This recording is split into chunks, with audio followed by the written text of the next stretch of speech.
Okay, everybody, welcome, welcome, welcome.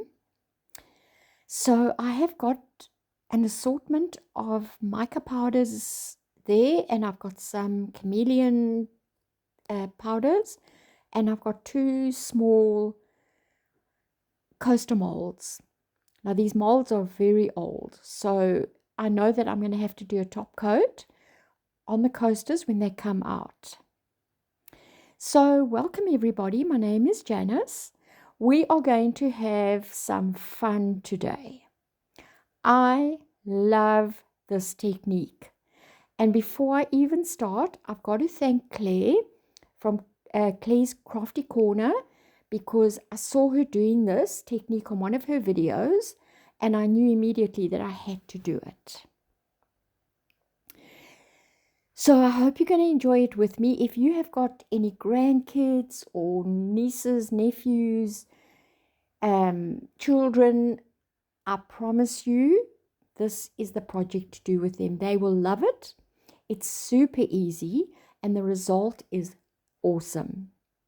So all I'm doing is I'm taking my paintbrush, I'm dipping it into the powders, and I'm just flicking it straight onto the mold.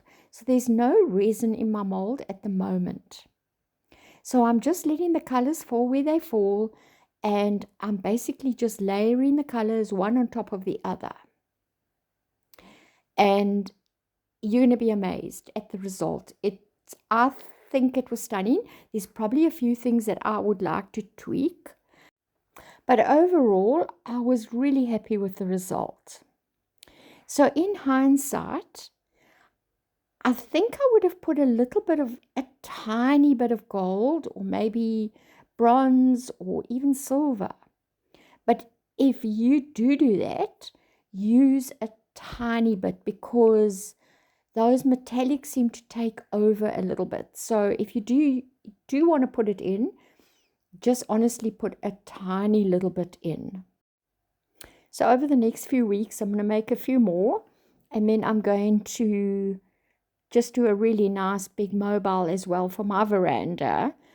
I am busy doing one for a friend of mine. I think I mentioned it in the last video. She wants one with blooms on, and I just thought, well, why not? I mean, you can't. There's just so many coasters that you can have in your home. So that's what I'm going to be doing with these, with the few that I practiced on during the week. I think there's probably about 5 altogether so far. So that's what I'm going to be doing. And I think they'll look quite nice. And the reason I like this technique is because you'll see that there's an effect on the front and that there's an effect on the back of the coaster. So when they're hanging up, you're going to see something on both sides of them. So now I've got some of my 1-to-1 craft resin that I've pre-mixed. I haven't mixed a lot. I do not want thick coasters, so I'm only going to fill the mold halfway. I want them fairly thin. So I've put some black mica powder in there, and I put a couple of drops of my black alcohol in, just because I wanted a very, very intense black. And then I'm just going to put that aside, because there's still another step that I've got to do before I use my black. Okay, so in hindsight, I wished I had put a little bit of glitter in the black as well, because I think it would have looked amazing. And you'll see why at the end. It would have made a huge difference.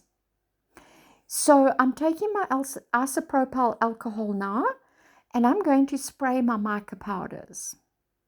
So when you spray in your first few sprays, kind of hold your bottle up a little bit higher, otherwise your mica powder ends up getting blown everywhere. So you can see I'm putting quite a lot on, and the colors kind of are starting to blend together, and there's a little bit of movement. And I was a bit worried that I put too much on, but I don't think I did. Okay, then I took my black resin and I poured it straight over the top. Now you'll see as I'm pouring it, some of the mica powder is lifting up and starts mixing with the black.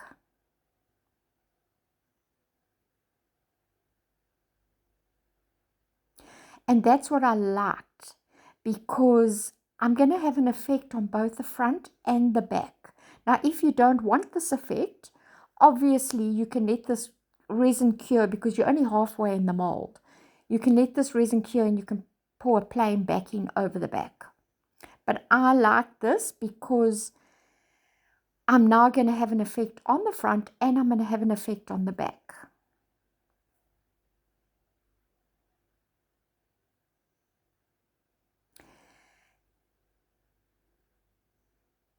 And then I just used my heat gun to spread it around a little bit.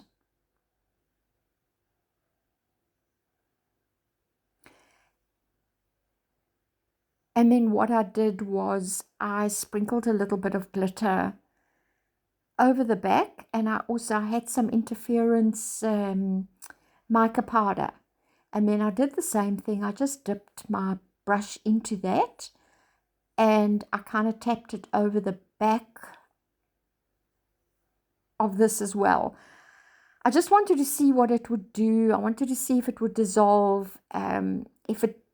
If it didn't dissolve, well, then it would kind of look like little stars. And it's got this interference powder's got kind of like a pinkish tinge to it. So it was actually quite nice. Some of those the bigger lumps kind of stayed like that. So it looked like little stars. And then I just left it, and I went over it again with my heat gun just to spread it out a little bit more. And then I just covered it and I left it overnight. Now I forgot to switch my camera on when I was taking them out the molds, but it doesn't matter because they were matte. They looked horrible. You couldn't really, I mean, the colors were a bit dull. So I sanded them both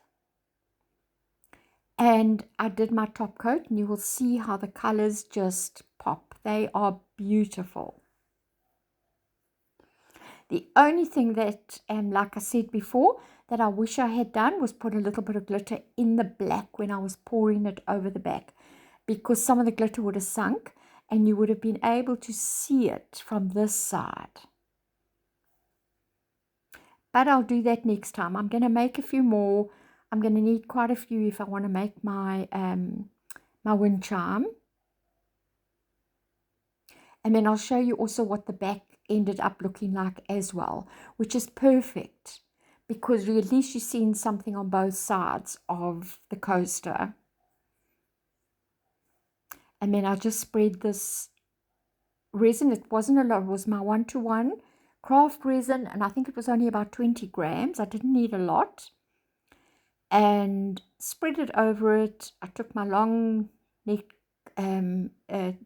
lighter, and I just went over it just to pop the bubbles. And I was super happy. I mean, I don't know. I just think it looks lovely. It does look like a supernova explosion. But I would have liked a little bit of shimmer on there.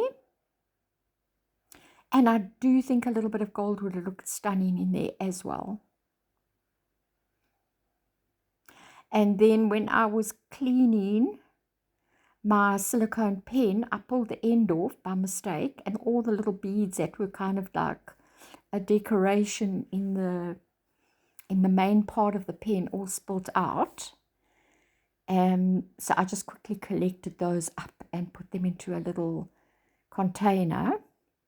And they're really nice little colored stones, and I wish I thought about it before, but I've thrown a few of those away over the time, and I could have collected it because they're all different colors. I could have collected them into little containers, but anyway. So that is the end result. I covered it. I left it overnight, and this is the next day. The black shine comes through really nicely. And this was one I did with the black as well. And the black really shines through. The only thing that's missing is a tiny little bit of glitter and shimmer or whatever. Now, this one in the front, I actually put a clear backing on. And then I put the black. And you can see the black is much duller than the others. So these two were a slightly different technique. I did the mica powder, then I did a clear layer, and then I did the black. But I much prefer using the black mica because I also like the effect that it gives me on the back of it. So this is what it looked like. So it kind of fits in with the whole theme. And you can see how that glitter just adds a little bit of sparkle, which I wish I had on the front. But it was a super fun project to do. I really loved it, and I'm going to be doing more. And I'm just going to be playing around with the colors. So I hope you enjoyed it. Go and have some fun. Super easy. And they're kind of happy coasters. I like them. So I've taken some pictures in my photo box. So the colors are actually even a little bit more intense when I've done them in my lighting box. So this is them coming up now. So thank you for watching, and I will see you on the next video.